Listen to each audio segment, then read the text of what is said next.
இந்த நார்வேல் அருகுமலை சந்தை காய்கறி பழங்களும் இந்த சந்தையில் இருக்குது, மீன் சந்தையும் இருக்குது. 2 சந்தையும் சார்ந்திருக்கு.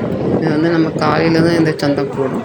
நமக்கு தேவையான பொருட்கள், காய்கறிகள், பழங்கள், மீன்லாம் வாங்கிக்கலாம்.